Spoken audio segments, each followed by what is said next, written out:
appreciate every good thing God is doing in our lives.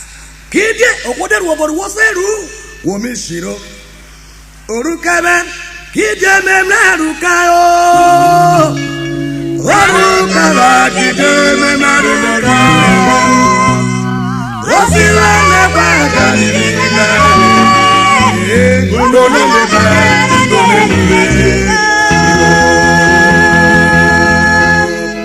Life is uncertain. Death is sure. It is inevitable. But mind you, he who destroys in order to succeed should remember that destruction is waiting for him at his doorpost. Yes, sir. Kid, the cooking pot for the chameleon is also the cooking pot for the lizard. Now, according to the law of karma, whatsoever you sow, you shall reap. Well, daughter, may your soul rest in perfect peace. Solo Kings, ask Ebuke to do the unusual in timber. Let's go.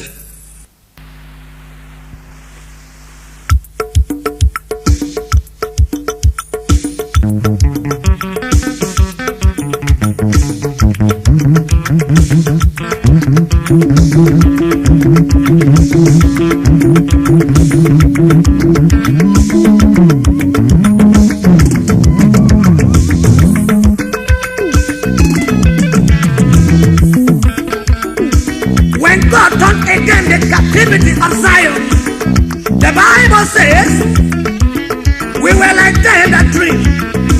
Verse number 2, then was our mouth filled with laughter, and our tongue with singing.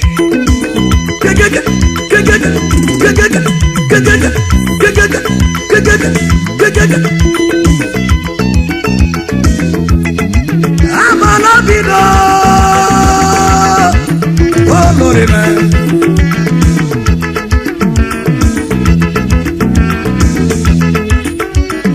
In Ecclesiastes 10 verse 5, the Bible says, error. Listen, princes walking on foot and servants riding on horses, that is error. Hear me, graduates riding on Okada and school staff manager in Shonhold, that is error. Who that can fit? Let them wear it.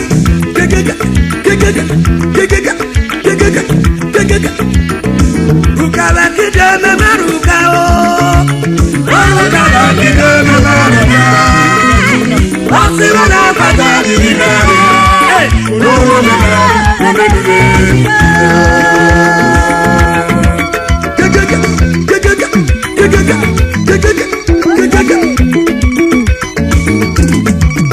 if you fail to plan, you have planned to fail. The way you make your bed, so you lie on it. Great day. Orukevwe kide memnarukayo. Orukevwe kide memnarukayo. Osilane baganirika.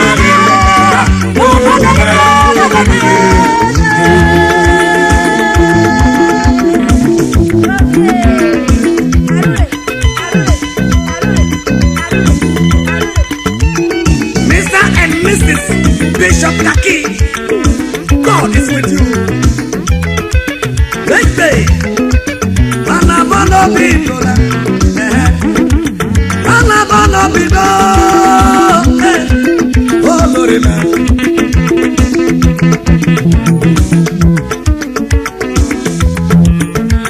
Orukevwe kide memerukayo. Orukevwe kide memerukayo. Oh,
Amen.